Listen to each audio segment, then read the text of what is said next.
समाज, सम्मानीय भक्त सज्जनों, शक्ति और भक्ति के स्रोत, ममता में माताओं और वसुंधरा की गोद में पड़े प्यारे प्यारे बच्चों, साहेब जी के द्वारा मेरे लिए आज्ञा हुई है। आज्ञा पालन आप सभी के समक्ष कुछ निवेदन प्रस्तुत है। उससे पहले एक भजन छोटा सा।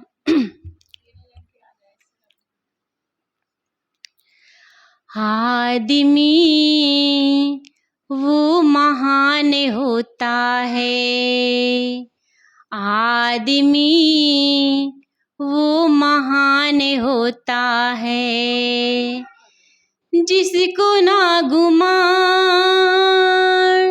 जिसको ना गुमान,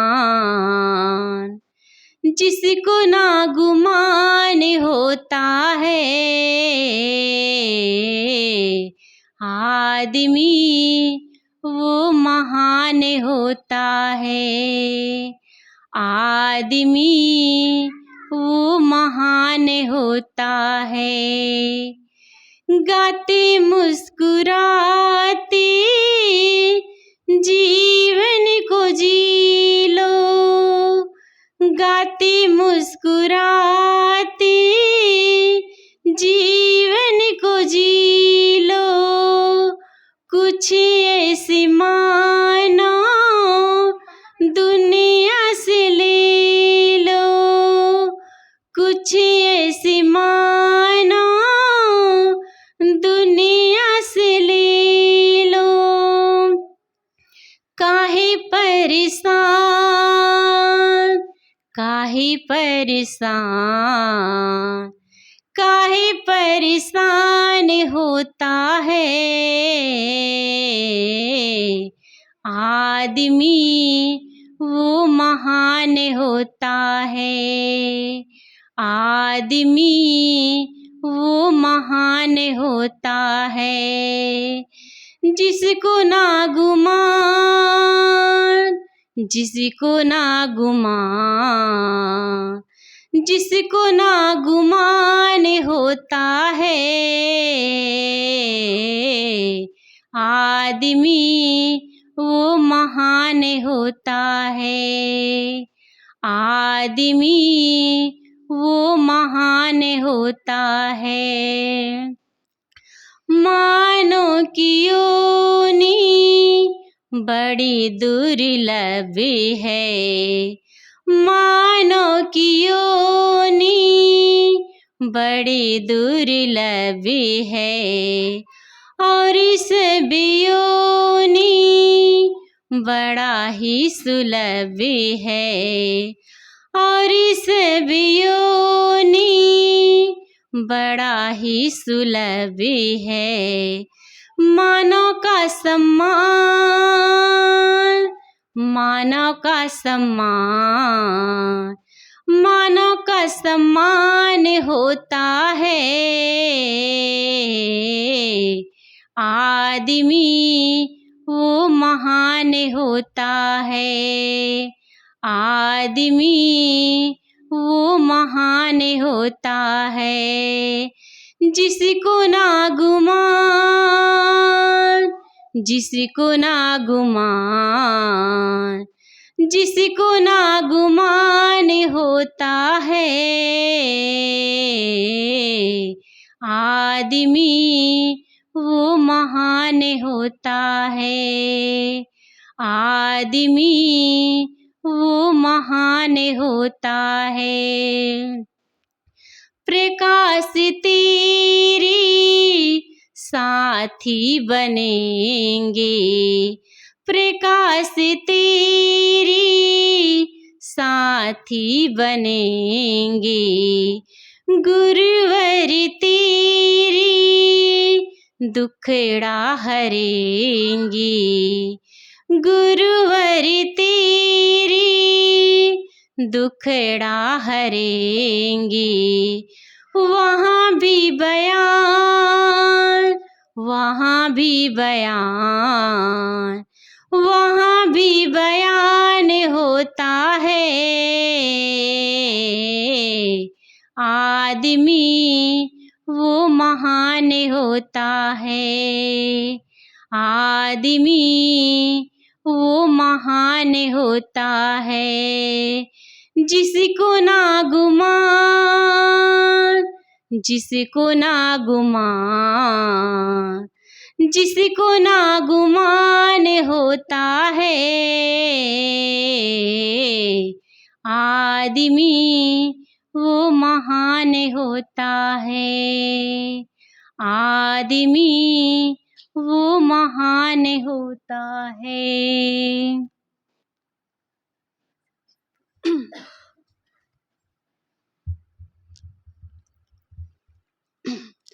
सदगुरु कबीर साहब जी की एक साखी है। हंस बगु देखा एक रंग, चरे हरियरे ताल, हंस छीटते जानिए बकी धरेंगे काल। सदगुरु कबीर साहब जी यहाँ पर हंस और बगला का रूपक देते हुए कहते हैं कि हंस जो है नीट छिड़ का विवेक करता है, और बगला जो है उसका स्वभाव कपटी स्वभाव का होता है। वह दिखता तो सफ़ेद पोशी हंस के समान ही, परंतु वह मछलियों को मार करके खा जाता है। सदगुरु कबीर साहब जी रूपक, अलंकार और उलटवासी करने में बड़े प्रवीण हैं। वे अपने शब्दों पर पदे पदे पर रूपक, अलंकार और उलटवासी के माध्यम से कहते हैं। यहाँ पर सदगुरु कबीर साहब जी हंस और बकुला अर्थात सज्जन और असज्जन व्यक्ति का रूपक देते हुए कहते हैं कि जो सज्जन व्यक्ति होता है वो सेवाभावी होता है, समाज की सेवा करने वाला होता है और दूसरों को पीड़ा हरने वाला होता है। लेकिन जो बकले के समान व्यक्ति होता है वो स्वयं अपना ही देखता है। सदगुरु कबीर साहब जी रूपक देने में बड़े प्रवीण हैं। यहाँ पर सदगुरु कबीर साहब जी कहते हैं कि सज्जन और असज्जन का उदाहरण देते हुए कहते हैं कि दो दोस्त थे, दो मित्र थे, और एक सज्जन स्वभाव के थे और एक दुर्जन स्वभाव के थे। दोनों में दोस्ती तो थी, दोनों बातचीत करते थे, समय समय पर कहीं घूमने भी जाते थे। तो एक दिन दोनों दोस्त मिले और कहा, मित्र हम लोग बहुत दिन हो गए हैं कहीं घूमने नहीं गए हैं, चलो ना कहीं घूमने जाते हैं। तो जो सज्जन व्यक्ति था वो कहने लगा कि मित्र अभी हम लोग जा नहीं पाएंगे, ऐसा करते हैं कुछ दिनों के बाद जाएंगे। फिर समय निर्धारित किए गए और उस दिन वो लोग दोनों कहे कि चलो इस बार हम लोग एक अच्छा सुंदर बगीचा बना है वहाँ हम लोग घूमने जाएंगे, क्योंकि वहाँ हम लोग अभी तक गए नहीं हैं। और जो सज्जन व्यक्ति था और जो दुर्जन व्यक्ति था, दोनों ही उस बगीचा को देखने के लिए गए। उस बगीचा में सुंदर सुंदर फूल, सुंदर सुंदर पेड़ और एक सुंदर तालाब था। और वहाँ पे तालाब के पास एक बोर्ड भी लगा हुआ था।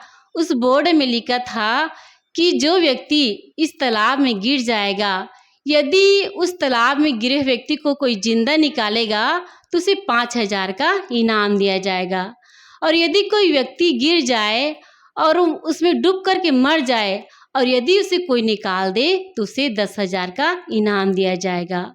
जो दुर्जन व्यक्ति था वो ये बोर्ड में जो लिखा था सूचना उसको पढ़ लिया था, और जो सज्जन व्यक्ति था वो पढ़ा नहीं था। तो उसने कहा अपने मित्र से कि मित्र यहाँ पे एक बहुत सुंदर तालाब है, चलो ना क्यों ना हम लोग इस तालाब में जा कर के नहाते हैं, देखते हैं। और इस बोर्ड में एक सूचना भी लिखा है। अपने जो सज्जन व्यक्ति था उसको बताता है कि इस बोर्ड में सूचना लिखा है। जो दुर्जन व्यक्ति था वो पहले वाली सूचना को बताता है कि इस बोर्ड में लिखा है कि जो व्यक्ति इस तालाब में गिर जाएगा और उसे कोई निकाल देगा तो उसे 5,000 का इनाम दिया जाएगा। तो जो असज्जन व्यक्ति था वो अपने मित्र से कहने लगा कि मित्र चलो ना हम लोग भी क्यों ना इसका परीक्षा करें, सचमुच में 5,000 का इनाम देंगे कि नहीं देंगे, इसकी परीक्षा हम लोगों को करनी चाहिए। तो जो सज्जन व्यक्ति था वो कहने लगा कि मित्र मुझे तालाब में तैरना नहीं आता है, मैं तालाब में तैरना नहीं जानता हूँ, मैं तालाब में नहीं नहाने के लिए नहीं जाऊँगा। तो जो दुर्जन व्यक्ति था वो कहने लगा कि मित्र, मैं तो तैरना जानता हूँ, मैं तुम्हें तैरना सिखाऊंगा भी, और यदि तुम डूबने लगो तो मैं निकाल भी दूंगा। वो सज्जन व्यक्ति था, बहुत समझाया कि मित्र, यदि तुम्हें खाने पीने की कुछ आवश्यकता है तो मेरे पास पैसे हैं, मैं तुम्हें दूंगा। कपड़े नहीं है तो मैं तुम्हें कपड़े दूंगा, लेकिन मैं इस तालाब में नहाने नहीं जाऊंगा। लेकिन जो असज्जन व्यक्ति था बहुत जिद किया। तब सज्जन व्यक्ति को उसकी बात माननी पड़ी, और जो सज्जन व्यक्ति था दोनों तालाब में अब नहाने के लिए जैसे नीचे उतरे, तालाब बहुत गहरा था। तो जो सज्जन व्यक्ति था वो तालाब में तैरना नहीं जानता था। अब जैसे पानी में उतरा तो तालाब तो बहुत गहरा, वो डूबने लगा। और वो जो असज्जन व्यक्ति था वो देख रहा था, लेकिन अपने मित्र को बचा नहीं पाया। और वो मित्र मुझे बचाओ बचाओ कहते हुए पानी में डूब करके मर गया। और वो देखते देखते उसके प्राण पखेरु उड़ गए। अब जो असज्जन व्यक्ति था वो जो है उस लाश को निकाले अपने मित्र का, और वहाँ पे जो कर्मचारी थे उसके पास दिखाया और कहा कि देखो, इस तालाब में एक व्यक्ति डूब करके मर गया था, मैं उसे निकाल करके लाया हूँ, क्या मुझे इनाम मिलेगा? तो वहाँ के जो कर्मचारी थे उसको इनाम दे दिए। देखिए, दोनों मित्र थे, लेकिन मित्र का साथ नहीं दिए। इसी प्रकार से जो बगले के समान व्यक्ति होता है वे कपटी स्वभाव के होता है। वे बहुत ध्यान मुद्रा में तो दिखते हैं, ऐसा लगता है कि कोई तपस्वी है, ध्यान लगा रहा है। और वो जब एक पैर से खड़े होते हैं, आंख बंद किए रहते हैं, तो ऐसा लगता है कि बहुत बड़े तपस्वी ध्यान कर रहे, लेकिन ये ध्यान सिर्फ मछली को मार करके खाने के लिए। सदगुरु कबीर साहब जी कहते हैं कि ऐसे व्यक्तियों के साथ संग और साथ नहीं करना चाहिए। सदगुरु कबीर साहब जी कहते हैं, बोलत ही पहचानिए साहू चोर का घाट, अंतर घट की करनी निकले मुख की बाट। अर्थात हमें व्यक्ति के बोलते ही पहचान लेना चाहिए कि व्यक्ति किस प्रकार के है। आजकल जो है पढ़ाई लिखाई का ज़माना हो गया है, राजनीति भी बढ़ गई है और सभ्यता भी बढ़ गई है, लेकिन हम कौन व्यक्ति कैसा है इसको हम नहीं जान पाते हैं। हम मनुष्य की पहचान तीन बिंदुओं पर लेकर के कर सकते हैं। पहली पहचान है उसकी आकृति को देखकर, दूसरी पहचान है उसकी वाणी को सुनकर, और तीसरी पहचान है उसकी आचरण को देखकर। इस प्रकार से हमें व्यक्ति की पहचान करनी चाहिए। हम देखते भी हैं, जो मोर होता है वो देखने में कितना सुंदर होता है और बोलता भी कितना सुंदर है, परंतु क्या करता है, वे सांप को खा जाता है। ऐसे ही बगला होता है, वो देखने में तो एकदम सुंदर दिखता है, हंस के समान दिखता है, लेकिन वे क्या खाता है, मछली को मार करके खा जाता है। इसलिए हमें दुर्जन व्यक्ति के साथ उसका संग और साथ नहीं करना चाहिए। हमें सदैव सज्जन जो व्यक्ति है उनके साथ दोस्ती करनी चाहिए, ऐसे लोगों के साथ बैठना चाहिए, उठना चाहिए, क्योंकि हम लोग ऐसे लोगों के साथ बैठेंगे उठेंगे तो हमारा जीवन भी अच्छा बनेगा। जो हंस पक्षी होता है वे नीर क्षीर का विवेक करता है, और जो सज्जन व्यक्ति होता है वे भी विवेक करता है कि सत्य क्या है, असत्य क्या है, गलत क्या है, सही क्या है, इस पर विचार करता है। तो हमें सदैव हंस के समान नीर क्षीर का विवेक करना चाहिए कि हमें क्या खाना चाहिए, क्या पीना चाहिए, क्या बोलना चाहिए, क्या सुनना चाहिए, इस पर हमें विचार करना चाहिए। सदगुरु कबीर साहब जी हंस का रूपक देते हुए मनुष्य को संबोधित करते हैं कि हे मनुष्य, तुम हंस हो, और तुम मनुष्य हो करके भी यदि तुम्हारे अंदर मानवता नहीं है, सदाचार नहीं है, सद्गुण नहीं है, तो फिर तुम्हारा मनुष्य जीवन पाना निरर्थक है।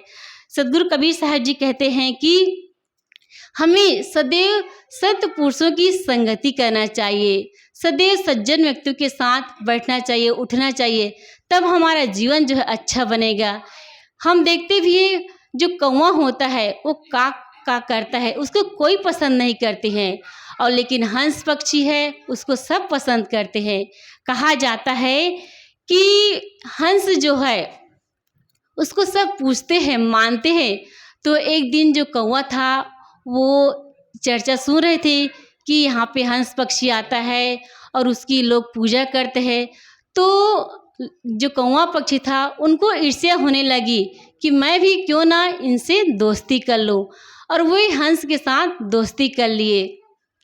जब दोस्ती कर लिए तब पहले तो जहाँ पर कौवा बैठता था लोग उसको पत्थर मारते थे, लेकिन जब हंस के साथ उसकी दोस्ती हो गई तो उसको पत्थर मारना छोड़ दिए, क्योंकि अगर कौवा को पत्थर मारेंगे तो हंस भी उड़ जाएगा। इसलिए हंस को पत्थर नहीं मारने लगे, कौवा को भी पत्थर नहीं मारे। तो अब क्या होने लगा, कौवे को लोभ आने लगा कि इसकी जो छवि है, इसकी जो कीर्ति है, क्यों ना मुझे मिल जाए। वो जो कौवा था उसने चाल चली, कहा कि मित्र चलो ना हम लोग जंगल में टहलने जाते हैं, वहाँ हम लोग घूमेंगे, देखेंगे, कुछ वहाँ फल होगा वहाँ खाएंगे। तो जो कौवा था वो जो है हंस को जंगल ले गया। हंस भी कौवा के साथ चला गया। अब वो सोचने लगा कि ये तो मेरा मित्र है, लेकिन वो जो कौवा था वो उसको मारने के उद्देश्य से ले गया था। अब वो क्या किया, एक वृक्ष में बैठ गया, और जंगल में वहाँ एक शिकारी भी था, उस वृक्ष के नीचे शिकारी सोया हुआ था। तो कौवे ने क्या किया, जहाँ पे शिकारी सोया था उसी के ऊपर वीट कर दिया, लेटिंग कर दिया। तो जो वीट किया तो सीधा कहाँ गिरा, सीधा शिकारी के मुंह में गिरा। तो शिकारी को गुस्सा आ गया और वो सीधा अपने तीर कमान निकाला और सीधा बाण चलाया। तो बाण सीधा हंस के ऊपर जा पड़ा। तो इस प्रकार हम देखते हैं जो कपटी स्वभाव के लोग होते हैं वे सिर्फ अपना स्वार्थ सिद्ध करते हैं। उन्हें दूसरों के दुख से, परेशानी से कुछ भी लेना देना नहीं होता है। इसलिए सद्गुरु कबीर साहब जी हमें हंस और बगुले का उदाहरण देते हुए समझाते हैं कि हमें सदैव अच्छे लोगों का संग करना चाहिए, और बुरे जो लोग हैं उनकी संगति हमें छोड़ देनी चाहिए। तभी हमारा जीवन जो है अच्छा बनेगा, तभी हम अपने कल्याण कर पाएंगे। बस इन्हीं शब्दों के साथ मैं अपनी वाणी को यहीं पे विराम देती हूँ। बोलिए सद्गुरुदेव की जय, संत समाज की जय।